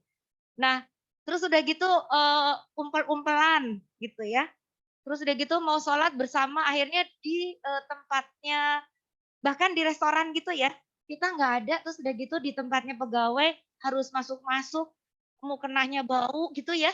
Dan segala macam gitu ya. Nah, peraturan di Bandung itu karena waktu dibuat adalah wali kotanya Pak yang meninggal itu siapa ya, sebelum yang sekarang ya.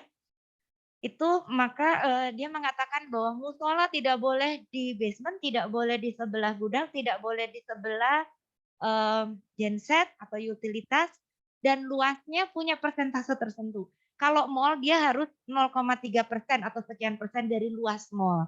Kalau dia bangunan kantor sekian persen dari luas. Nah makanya baca itu peraturan bangunan kita ya di Bandung ya. Oke.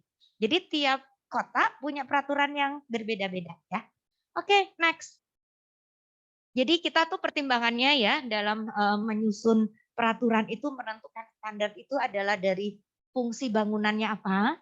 Kalau dia bangunan publik itu wajib di lantai dasar misalnya harus ada toilet difabel.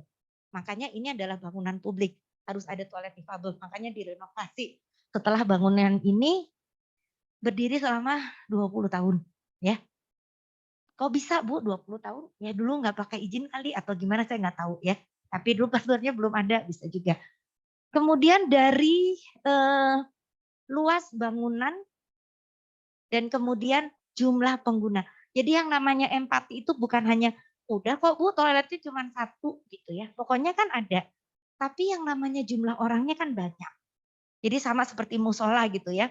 Musolanya cukup kok Bu untuk 2 orang gitu. Tapi kalau memang dia diperlukan lebih banyak ya diperlukan, atau misalnya toilet gitu ya, orangnya banyak, misalnya Anda membuat gedung serbaguna yang datang adalah bisa sampai 3.000 orang, toiletnya cuma 2, apa yang terjadi? Kayaknya bangunan Anda akan pesing ya, udah nggak tahan gitu ya, jadi tempat mana. Atau mungkin sekarang saya nggak tahu mainannya masih ada nggak, The Sim gitu. Terus udah gitu kalau liftnya cuma sedikit, apa yang terjadi? Orangnya marah gitu kan. Nah itu sama ya, Anda harus melihat fungsi gedungnya apa, luas bangunannya berapa, dan jumlah pengguna bangunannya berapa. Sama kayak tempat parkir, kita nyari muter-muter, parkirnya susah banget sih gitu ya.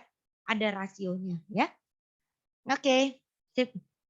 Nah ini banyak ilustrasi, saya ingin cepat juga ya supaya kita punya waktu ya. Jadi ada ukuran ruang dasar harus lihat gitu ya. Jadi selalu digambarkan dengan bulat gitu ya, karena dia mau muter-muter gitu kan ya. Ini adalah rumah untuk orang dengan disabilitas ya. saya juga pernah browsing, ada loh yang jual real estate, rumah untuk orang tunanetra, itu ada juga. Nah lumayan ya, Anda bisa belajar dari sana. Jadi ukuran dasar harus seperti apa ya? Oke, next, ini nanti silakan aja ya. Ada seperti ini, ukuran kebutuhan ruang geraknya seperti ini, lebarnya apa dan sebagainya. Kemudian ya next. Kemudian juga kalau anak kecil juga punya perabot yang berbeda gitu ya. Jadi kalau di sini ada yang ngedesain untuk anak-anak enggak? Angkat tangan. Ya. Berarti jangan-jangan toiletnya juga ukurannya ketinggian wastafel, ketinggian toilet. Dan sekarang juga monoblok itu udah ada yang jual buat anak-anak gitu ya. Tuh Kak, pergi ke KFC atau McD kali ya? Wastafelnya beda nggak ketinggiannya? Beda. Jadi udah mereka sudah canggih ya kalau dibilang ya. Nah, Anda harus punya empati seperti KFC atau McD, ada nggak sih? Ada ya? Ya saya nggak apalah ya gitu ya. Tapi pokoknya ada yang tinggi-tinggi tiba-tiba rendah gitu kan ya. Ini juga untuk anak ya. Oke, kemudian juga pintu. Pintu menjadi penting, kapan harus membuka ke dalam, kapan harus membuka keluar. Kalau toilet difabel harus membukanya ke dalam atau keluar. Kenapa? Biar bisa ngebuka. Kalau mundur lagi kan dia susah ya. Nanti coba aja rasakan sendiri ya. Oke, next. Pintu sampai handle-nya juga nggak boleh yang bulat kayak gitu, susah, licin gitu ya. Orang kita nggak difabel aja kalau ke toilet suka setengah mati gitu kan ya. Nggak bisa muter. Ada garis pewarna kontras supaya tahu ini di kaca biar nggak ketubruk gitu ya. Pegangannya seperti apa. Kalau gambar pintu ayun harus ada bukaan. Kalau ada bukaan anaknya nggak kelihatan lebarnya berapa, maksimum 75. Ingat apa namanya istilahnya ketinggian tertentu tuh Anda tolong diapalin dikit lah ya. Jadi pokoknya penting orang anak kecil kalau mau buka pintu ada orang dewasa membuka, orangnya jadi kelihatan gitu ya, nggak kena. Swing door ada. Next. Pintu akses. Pernah naik MRT? Kan ada ya pintunya, ada yang model pakai tab begitu, tapi ada juga yang swing ya. Di supermarket juga ada ya. Oke. Perabot tempatnya di mana, diletakkan pada jarak berapa, ayunan pintu berapa, itu menjadi penting. Peletakan perabot itu juga jangan sampai membuat orang tabrakan gitu ya. Kita lihat. Pintu yang berdekatan posisi siku harus diberi jarak atau tidak boleh membuka ke arah ruang yang sama. Bayangkan yang kecil-kecil gini tuh diatur loh oleh peraturan. Jadi Anda tinggal baca aja gitu ya. Oh yang ini ada, ini kan begini. Ngikutin aja. Tapi problemnya apa coba? Nggak pada baca peraturan gitu ya. Nah itu ya. Jadi tolong deh baca peraturan ya. Nggak usah dihafal tapi dibaca aja. Diingat-ingat lokasinya di mana ya. Oke, selanjutnya tangga juga demikian loh Nikes. Ya. Mungkin next ya. Ingat ketinggian dari, maaf Mbak Ayu boleh mundur dikit. Ketinggian menjadi penting. 65 dan 80. Mungkin kalau pernah jalan-jalan ke bangunan, kenapa sih boros amat ada rel yang di atas sama rel di bawah gitu. Karena ini peraturan, yang di atas untuk orang tua, kalau yang di bawah untuk anak-anak. Jadi kalau lagi ada kebakaran mereka harus menggunakan tangga kebakaran, anak-anaknya tuh juga ada pegangannya. Kalau saya jadi pemilik owner, mau nggak sih keluarin uang untuk ini? Double gini? Biasanya enggak. Nah, di situ Anda diuji. Mampu tidak meyakinkan pemilik bangunan bahwa ini harus ya. Itu ya, udah dapat kuliah sekarang, ini adalah modal nanti ketemu klien ya. Owner yang pelit ya. Oke. Next, tangga dan pintu. Kalau udah tangga depannya nggak boleh ada, kalau ada pintu depannya nggak boleh ada tangga. Paling sedikit 80 cm dan sebagainya. Ini sampai sedetail ini ya, silakan dibuka aja peraturannya. Next. Lift juga begitu, ukurannya seperti apa dan kita lihat ya pegangan untuk mencet mau pergi ke nomor. Jadi panel kontrolnya itu tidak ke atas tapi di bawah ya. ada pegangannya juga. Next. Oh, maaf. Kalau misalnya ini ya, ini tadi adalah contoh baik untuk tidak ada separasi. Jadi kalau yang naik tangga silahkan, tapi kalau misalnya mau pakai kursi roda atau pakai bawa bayi, masuk ke lift. Lift itu ada yang nggak lurus ke atas, tapi ada yang miring juga. Jadi begitu sampai di atas, bapaknya misalnya naik tangga, ibunya sama bayinya naik stroller, ya ketemu di tempat yang sama. Jadi nggak bingung lagi cari-cari ya. Oke, selanjutnya. Ini ya jumlah akses dan dimensinya. Nanti ini di peraturan kebakaran aja ya, kita lihat ya. Oke.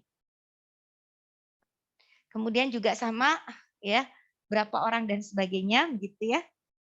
Dan ini tadi begini. Jadi ini tidak hanya untuk kebakaran tapi untuk kenyamanan ya. Sip, silahkan lanjut. Ini juga di kebakaran juga ada, tapi lebih banyak nanti ditekankan pada kenyamanannya gitu ya. Jadi bagaimana bisa keluar dengan nyaman, tidak bergerombol dan aman ya. Oke, silakan lanjut. Lantai penyelamatan ini juga ada ya di peraturan kenyamanan tuh ada ya. Nanti di mana kita boleh berdiri atau menunggu ya untuk turun ke bawah evakuasi. Oke, next. Ruang tunggu pun juga demikian ya. Jadi kan suka ngelihat ada apa sih namanya counter gitu ya. Kalau counter orang duduk sama orang berdiri kan beda ya. Biasanya kalau ibu-ibu hamil atau melahirkan tuh nggak kuat berdiri, jadi dia duduk. Jadi biasanya pada counter di ruang obgyn gitu ya atau ruang tunggu poliklinik melahirkan itu counternya tuh nggak setinggi di tempat lain tapi rendah. Jadi ada counter yang di mana orang kalau duduk bisa satu level dengan petugas. Ya, kalau Anda duduk tuh sudah gitu, Anda duduk gitu ya, terus counternya di atas sih mbaknya nggak kelihatan gitu ya. Kan susah, mbak gitu. Ternyata Mas marah lagi panggil mbak ya. Nanti susah, jadi ya harus lihat seperti ini ya. Oke. Dan juga ada ruang tunggunya, nggak semuanya kursi ya. Jadi ada juga space yang digunakan untuk kursi roda ya. Bu, kalau ada konser gimana gitu? Tempat duduknya seperti apa? Semudah sisakan tidak semuanya kursi yang bisa dilipat. Ada space yang dia pakai nggak usah pindah kursi, pakai kursi roda ini aja, ya. Oke, selanjutnya. Nah, ini juga standar warna ya dan lampu-lampu yang latar untuk rambu dan juga marka ya. Seperti apa itu ada standarnya. Oke, next. Contoh ya, ada toilet untuk difabel seperti apa ya. Oke. Seperti apa, bukanya seperti apa gitu ya. Kalau toilet umum seperti apa, kalau difabel seperti apa. Lihat yang toilet penyandang disabilitas selalu lebih tinggi, lebih lebar dan kemudian pintunya keluar. Kemudian potongannya pada toilet penyandang disabilitas itu ada macam-macam, ada pegangannya ya. Oke, selanjutnya. Nah, ini cara pindah ya. Aduh, pakai tangan lagi pegangnya. Ya udah nanti Anda coba sendiri ya. Oke. Oke, ini juga penampang vertikal. Urinoir bagaimana? Next. Toilet pria dan wanita seperti apa gitu ya. Nah, ini juga ya wastafel ya. Wastafelnya jadi lebih rendah karena kalau ketinggian nanti nggak lihat. Tapi ada juga yang mengatakan ini kalau ada potongan menyamping kacanya itu tidak lurus tapi agak miring. Jadi masih bisa ngelihat gitu ya. Oke, sip. Urinoirnya juga ya. Ada dimensi tinggi maksimum untuk anak-anak ya. Nah, ini sebenarnya peraturannya ini ya udah seperti ini daripada capek-capek diingat, dihafal. Ya udah yang penting prinsip nomor 1 apa? Empati ya. Dengan empati semua udah beres ya. Oke, baik kita lanjutkan. Sama ya, ukurannya berapa? Next. Ini juga contohnya, nggak terjelas. Oke, next. Ya, kita lihat ada kadang-kadang kalau untuk ada beberapa fasilitas yang toiletnya tuh bagus banget tuh ya. Jadi kadang-kadang saya suka diam-diam masuk ke toilet difabilitas dan malpraktik ya. Apalagi kalau keluar negeri, yang lain survei apa, saya survei toilet ya.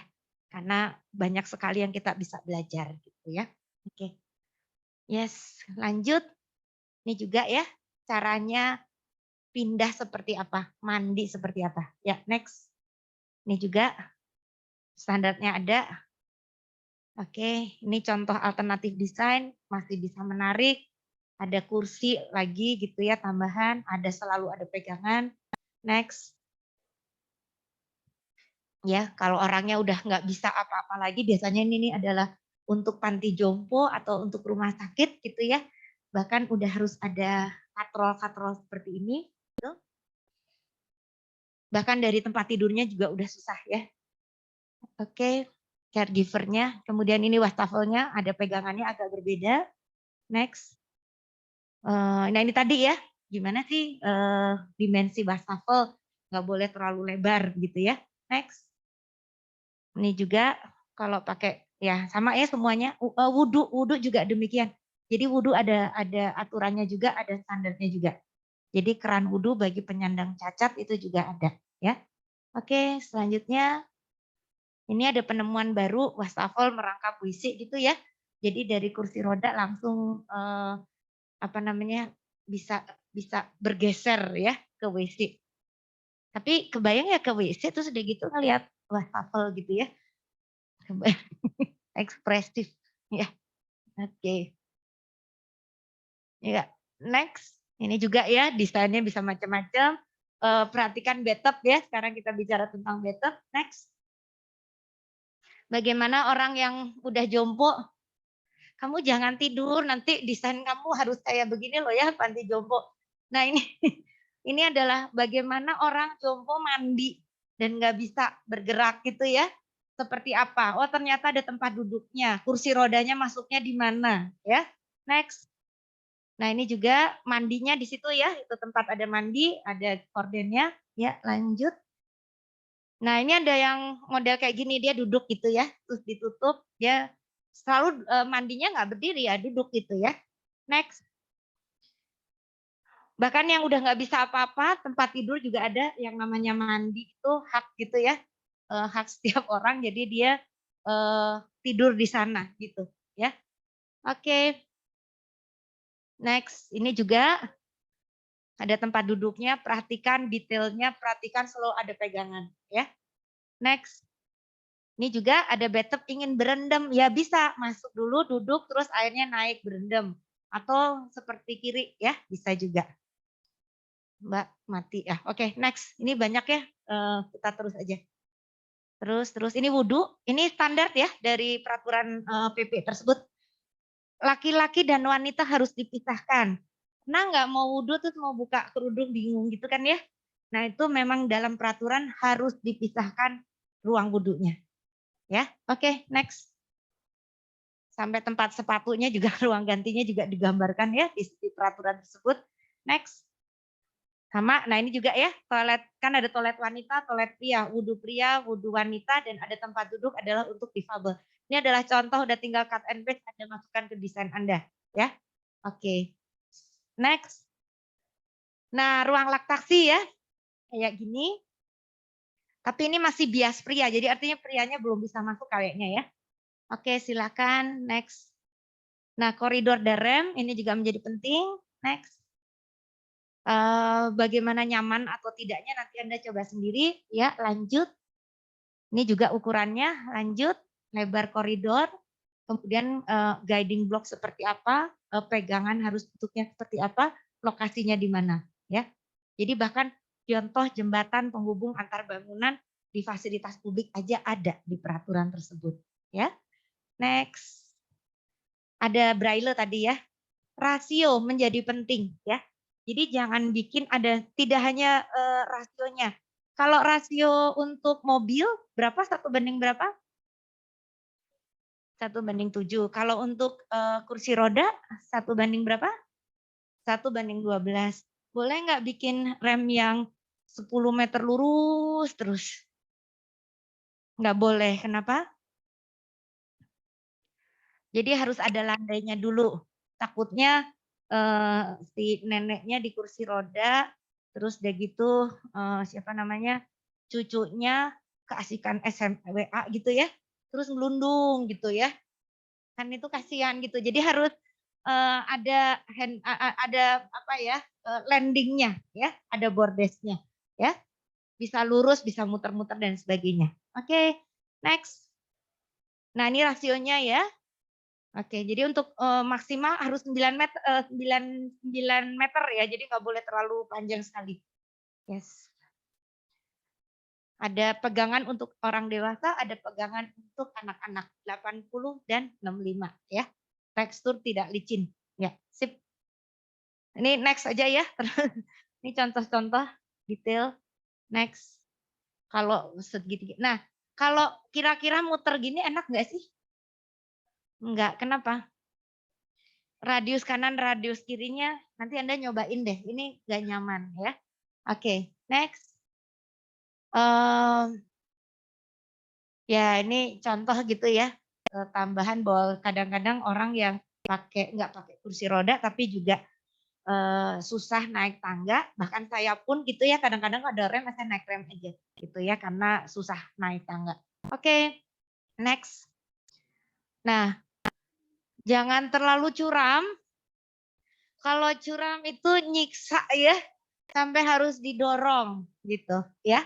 Oke, ini maksa nih karena peraturan wah nggak ada ya dibikin aja tapi nggak pakai 1:12 gitu. Next. Ada kok yang jual apa namanya bisa dipasang bongkar gitu ya. Oke, next. Nah, sekarang ada teknologi nih. Ini di Indonesia ya, kita lihat mamang-mamangnya kan Indonesia pisan ya. Nah, jadi ada, aduh gimana ya, bangunan saya udah nggak punya lift, nggak punya ini. Ada namanya kursi roda kayak begini, apa namanya lift kursi roda. Masuk dulu terus naik ke atas, gitu ya. Oke, next. Nah, kan ada tuh lagi musim ya, yang sebelah kanan ya. Bagus nggak kata Anda? Enggak. Pernah nyobain nggak ada kayak begini terus nyoba? Ya, ya Anda lihat bagusnya di mana, negatifnya di mana gitu ya. Kalau orang mungkin apa ya terlalu tajam atau bagaimana gitu ya.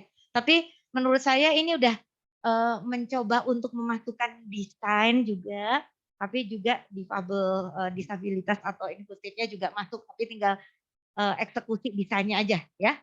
Oke. Dapur dan ruang makan, nggak cuma kamar mandi ya, ruang makan, dapur juga. Karena orang jompo itu nggak cuma di hidupnya nggak di kamar mandi aja ya, tapi dia harus makan dan sebagainya. Dapur ruang makan juga demikian. Anda kalau mau bikin kafe untuk jompo bisa juga gitu ya, atau beberapa ya. Jadi memang disyaratkan. Nah nanti kalau orang difabel gimana gitu ya. Jadi ada tuh yang namanya restoran-restoran di lantai dasarnya tuh nggak ada mejanya dulu, tapi harus naik ke atas. Yang di bawah tuh mungkin apa ya tempat makanan dan sebagainya. Nggak bisa, harus ada orang masuk. Kalau nggak ada lift ya harus di lantai dasar ada tempat untuk makan pakai kursi roda ya. Oke, selanjutnya contoh agak berbeda ya. Biasanya bawahnya itu kosong, nggak ada lemarinya ya. Oke, next. Ya, ini jadi bawahnya kosong ya. Bedanya di situ. Silakan next. Ini detailnya. Next. Parkir juga demikian. Itu ada ya tempat parkir baru. Ya. Oke. Rasionya juga di standarnya seperti apa? Ya, ini untuk yang lain ya, untuk yang bukan difabilitas dan untuk difabilitas ukuran parkir mobilnya ada.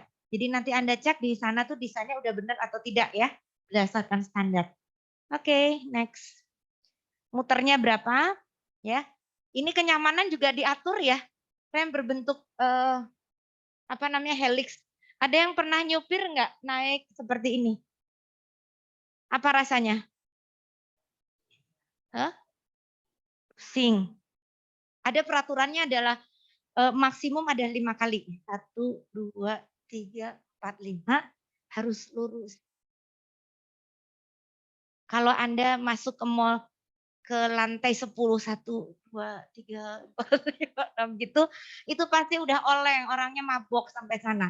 Jadi ada tuh peraturan bahwa yang namanya parkir untuk helix itu berhenti di maksimumnya gitu, biar Anda nggak pusing, ya. Gitu. Jadi peraturan baik kan ya, ngatur kita. Dan ini adalah modal Anda menghadapi klien, ya. Sekali lagi modal Anda menghadapi klien. Karena kadang-kadang klien suka pedit, ya. Oke. Ini contoh gambar-gambar yang masuk di TABG ya, real seperti ini, jaraknya dilihat. Kalau ada rem itu pinggirnya juga nggak bisa langsung tembok, tapi harus ada kayak selokannya dulu gitu ya. Oke, next. Remnya juga diukur. Kadang-kadang ada yang ukurannya aja atau dimensinya aja betul, tapi udah diukur enggak, gitu ya. Next. Nah ini contoh lain, ya ini udah bentar lagi ya. Next, next. Contoh jalur pejalan kaki juga demikian. Jadi kita nggak cuma di bangunan aja, tetapi urban design juga menggunakan harus sadar tentang ini. Anda juga mendesain ada halamannya. Next.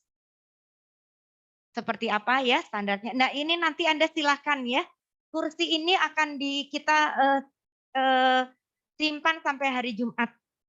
Ya, jangan dibawa pulang ya. Tapi boleh dibawa jalan-jalan sampai depan dan coba Anda ngecek desain trotoar di Jalan Dago atau mau dibawa putar-putar Bandung boleh lah, tapi pokoknya hari Jumat saya harus mengembalikan ke yang punya ya. Oke. Sip. Jadi Anda bisa ngecek trotoarnya sekitar kampus ini benar atau enggak ya. Oke, next. Bolar seperti apa? Kemudian mana yang untuk ubin pemandu dan ubin peringatan ya. Oke, next. Nah ini tadi ya, orang jalan warnanya kuning, memang kalau di luar itu memang wajib ya harus kuning sebenarnya, walaupun ada beberapa negara seperti Jepang itu memperbolehkan tidak warna kuning. Ya, oke, next. Nah ini selalu ingat ya, ada lendutan di bawah, jadi nggak ada perbedaan pel. Saya tadi di situ nggak nemu, jadi saya mau protes lagi, harus ada yang direvisi gitu ya. Anda nanti coba sendiri aja ya. Oke, next. Nah, ini ini inklusif desain ya. Ya ini gimana coba ya? Desain untuk semua. Tapi sebetulnya bukan trotoar untuk seperti ini gitu ya. Ya, tapi gimana dong gitu ya. Kalau di sini desainnya udah betul, orangnya yang salah ya. Next. Kalau yang ini yang ngedesainnya yang nggak tegaan gitu kan ya. Coba. Apa yang sebelah kiri salahnya di mana? Yang salah tiangnya atau pedestriannya? Nah, jadi kalau nanti Anda jadi kontraktor pedestrian, ya agak belok ke kanan lah sedikit gitu ya. Kalau tiangnya nggak bisa dibuat gitu. Ini kira-kira tiang dulu atau pedestrian dulu? Kayaknya tiang dulu ya. Oke. Kalau yang sebelah kanan, udah no comment lah gitu ya. Tapi ini Bandung loh gitu ya. Oke, ya silahkan. Nah ini signage yang harus diinformasikan, yang harus di ruang kotak ya. Jadi ada yang vertikal, ada juga yang di lantai, ada penanda, ada juga penanda informasi yang inklusif ya, pakai ubin dan sebagainya. Dan nanti Anda suka lihat ya, ada yang papan-papan ini pakai apa sih namanya? Braille. Coba dites di depan itu kan ada kampus ITB kan? Ada peta, ada braille-nya enggak? Nggak tahu. Nah, jalan-jalan pakai kursi roda ke sana ya. Oke, silakan. Next. Ini juga contoh lain ya. Itu juga liatin ya, selalu ada braille. Next. Oke, transportasi umum juga demikian. Naik bis gimana? Ya, jadi ada beberapa bis yang bisa naik. Saya nggak tahu di Indonesia rasanya ada beberapa. Next. Next, ada yang juga ini contoh ya. Pola di halte. Jadi masuk lewat rem, minta tolong ke pegawai dan sebagainya. Jadi ada beberapa, jadi di Transjakarta dibuat papan-papan seperti ini gitu ya, atau informasi. Jadi kalau dia mau dipakai di mana, ya. Oke, ini Trans Jogja deh, bukan Transjakarta. Ini adalah contoh gambar yang profesional dimasukkan ke pemerintah kota untuk mendapatkan persetujuan bangunan. Nah itu ada ya konsultannya. Ya ditanya kayak begini. Salah swing aja coret balikin lagi. Gitu ya. Jadi jangan main-main ya. Ini akan dicek. Ya. Selanjutnya. Nah ini tadi ya. Kalau tadi bagaimana peraturan, bagaimana difabilitas itu apa aja, inklusif itu apa aja. Tapi kalau peraturan kan standar ya. Anda sebagai arsitek harus lebih dari itu. Jadi Anda itu harus melihat bahwa bagaimana kita bisa mendesain dan berempati orang itu biasanya seperti apa. Tadi 5 menit pertama ya kalau orang tunanetra itu bisa merasakan angin ya. Jadi kalau kita wawancara, kok tahu sih koridornya di situ? Dari anginnya Bu gitu. Nanti kalau saya keluar kamar ada angin, oh itu saya udah sampai koridor. Koridornya itu bukan koridor utama Bu, saya harus jalan dulu. Begitu nanti sampai ujung ada angin yang lebih kencang. Itu adalah dekat lobi. Jadi dia bisa merasakan dari angin gitu ya. Kemudian juga dari vegetasi. Jadi kok tahu kamarnya yang di situ? Iya di depannya ada bunga melati. Jadi kalau saya udah jalan jauh terus saya bau bunga melati, saya udah tahu Bu itu dekat kamar saya gitu ya. Kalau Anda kan bunga melati, takut ada hantu gitu ya. Nah ini mungkin ada yang lainnya. Jadi ada S2 yang membuat penelitian bagaimana cara mendesain taman untuk difabilitas, untuk tunanetra atau satu kompleks itu dia vegetasi menjadi salah satu unsur desainnya ya. Tekstur udah pasti ya kita ngelihat ya. Kemudian juga karena dia meraba-raba gitu kan ya. Kemudian juga dari warna. Ada tadi ya ini perbedaan low vision ya. Low vision masih bisa lah ngelihat sedikit gitu ya. Oke, next. Nah ini contoh. Iya, 5 menit lagi. Kemudian kita lihat ya ada bagaimana ada desain-desain. Jadi browsing aja tesis-tesis atau proyek akhir itu udah banyak. Jadi nggak cuman Anda pertama empati, kedua peraturan, yang ketiga adalah gunakan Anda harus ngedesain ya dengan kriteria-kriteria tertentu gitu ya. Ada yang dengan sentuhan, ada yang dari suara gitu ya. Oke, next. Nah, ini adalah salah satu proyek akhir di mana ya? Di BINUS kalau nggak salah ya. Jadi dia mendesain roster. Jadi pada saat rosternya model kayak begini, oh ini udah sampai ruang makan. Roster yang seperti ini itu adalah sampai di ruang serbaguna dan sebagainya. Ya, oke, next. Ini juga untuk tunarungu harus seperti apa ya? Ada 5. Interior layout and visibility, brightness, light and reflection, multisensory spaces, acoustic optimization, material object and new technology gitu ya. Jadi kan dia nggak bisa dengar ya. Jadi dia harus dikasih informasi yang dari indera lainnya yang dia bisa. Oke. Nah, baik. Jadi di sini perlu memiliki dan melatih agar maaf ini kok jadi memilikinya 2 kali. Anda harus punya empati untuk masyarakat pengguna fasilitas. Jadi jangan sampai kayak dia, ya.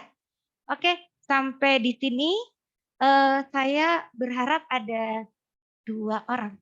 Waktunya 5 menit lagi? Ya, ini Boleh? mungkin sekarang tanya jawab sebentar ya Bu ya. Oh, boleh, Siapa boleh, tahu boleh. ada yang ingin bertanya. Ini abis ini nggak ada kelas kan ya? Nggak ada, jadi bisa extend dikit. Oke. Mungkin saya buka pertanyaan dulu. Tepuk tangan dulu untuk Bu Ririn ya. Luar biasa. Terima kasih juga ini yang sudah di Zoom juga masih banyak ternyata. Dan sudah ada pertanyaan sebenarnya. Atau saya buka yang di sini dulu? Apakah pertanyaan dari mahasiswa? Nggak ada, mungkin kita bisa masuk ke Zoom. Bu, mohon izin bertanya, apakah ada referensi lain untuk peraturan dan juga standar bangunan, fasilitas desain lainnya, selain yang Ibu sampaikan tadi? Mungkin ada sumber lain, Bu. Baik, ada Ibu dari Melia ya. Baik, jadi pertama gunakan PP 16 tahun 2022 ya. Itu semua udah ada di sana. Tapi kalau misalnya mau ada standar lainnya, mudah sekali, coba masukin aja inclusive design atau inclusive design principle di Google itu keluar semua dan banyak sekali. Tapi jangan bingung karena tiap negara kadang-kadang suka beda begitu ya. Oke, baik. Kalau kita dulu mahasiswa biasanya pakai Nuvert deh. Iya, di Never juga Di ada, Never di Never juga juga ada, betul. Sampai lupa. Betul. Oke. Semoga menjawab ya Bu Melia. Ada lagi mungkin pertanyaan? Ya, silahkan. Bu Ririn, saya izin bertanya mengenai kan ini inklusivitas desain. Nah, kalau misalnya dalam keadaan darurat gitu, misal kondisinya dalam gedung-gedung tower. Nah, kayak misalnya yang pakai sepatu roda atau yang mungkin tidak bisa pandangannya terbatas atau apa gitu kekurangannya untuk turun biar lebih cepat atau lebih selamat gitu gimana ya Bu? Kan kalau tadi kan mungkin keadaan normal. Tapi kalau untuk evakuasi dan darurat gitu bagaimana? Oke, baik. Jadi bagaimana caranya kalau lagi ada kebakaran kita pakai kursi roda gitu ya? Iya, karena lift itu akan dimatikan karena yang menggunakan lift hanya petugas yang dari bawah ke atas gitu ya. Jadi pertama adalah sama seperti desain rumah sakit, ada yang namanya area smoke lobby gitu. Jadi smoke lobby itu adalah area di mana temboknya itu bisa tahan api sampai lebih dari 2 jam. Standar itu harus 2 jam, tapi ini lebih dari 2 jam. Sehingga kalau kebakarannya bisa ditangani dengan baik, dia bisa menunggu di sana. Ya. Nah, kemudian kalau misalnya di rumah sakit itu area-area yang orangnya pakai kursi roda dan nggak bisa apa-apa seperti apa ICU ya ICCU dan sebagainya. Kalau mati lampu dia juga ikut meninggal gitu ya. Dia dipertahankan dalam syarat ruang dengan kebakaran tingkat tinggi ya. Nanti itu adalah yang paling terakhir dikeluarkan dan itu dilakukannya evakuasinya itu adalah biasanya diletakkan tidak di lantai yang paling tinggi tapi di lantai 2 dan 3 di mana bisa kita pakai evakuasi horizontal. Jadi anggap aja ini di lantai 2 gitu ya, kacanya dipecahin gitu. Terus nanti dari situ dijemput. Kira-kira seperti itu ya. Tapi kemudian ada juga, Bu kalau kita di lantai 30 gimana? Itu ada yang namanya kayak kantong mayat gitu ya, tapi untuk orang yang sakit ada kayak jadi dia kayak sliding kayak main kayak skateboard gitu ya. Jadi dia satu persatu ya. Oke. Baik. Oke. Terima kasih ya Mbak ya. Ini ada satu lagi pertanyaan Oh, iya. dari Herman Sebastian. Izin tanya Bu terkait sirkulasi ruangan dan furniture. Apakah ke seluruh bagian bangunan harus aksesibel terkait inklusivitas atau desainer bisa memilih atau menentukan area yang inklusif di mana saja? Misalnya ruang utilitas apakah juga harus inklusif atau malah jadi resiko bagi yang silahkan Bu. Ya nggak bisa kalau dipaksakan keseluruhan, biasanya bikin restoran gitu ya. Semuanya harus bisa kursi roda, mungkin enggak juga ya. Yang penting kalau mau ada kursi roda, dia diberikan tempatnya. Sama seperti universitas ya, nggak harus tiap lantai harus bisa punya mahasiswa menggunakan kursi roda, tetapi ada ruang kelas tertentu yang bisa digunakan kursi roda. Mungkin itu ya, makasih. Oke, baik. Semoga menjawab ya Pak Herman. Mungkin terakhir ada pertanyaankah di Zoom atau di sini? Jika tidak, mungkin kita bisa akhiri dulu yang di Zoom ya. Terima kasih banyak sudah bergabung dan kita ada Bu Ririn ya, sudah ada. Terima kasih banyak sudah bergabung dan kami semoga apa yang disampaikan Ibu Ririn bermanfaat ya. Ini mungkin di capture aja Mbak ya sebagai Mbak Alia sebagai bukti. Jika saya kasih 1 menit deh, siapa tahu ada yang membuka kamera dan kita akan capture sebentar sebagai dokumentasi kita ya bahwa rekan-rekan banyak yang bergabung di sini. Terima kasih. Oh ada Bu Ade juga. Ya, Bu Ade, Ibu Yaseri. Halo, oke. Mungkin 5, 4, 3, 2, 1 mungkin di capture aja. Sudah cukup. Oke, baik. Dengan demikian saya tutup dulu yang di Zoom. Terima kasih sekali sudah bergabung. Kita di sini akan melanjutkan dengan bermain kursi roda ya. Terima kasih kursi roda. Terima kasih. Saya tutup. Assalamualaikum warahmatullahi wabarakatuh. Yang nanya ruang terbuka hijau. Oh ya nanti. Ada di peraturan, Pak. Nah, Oke.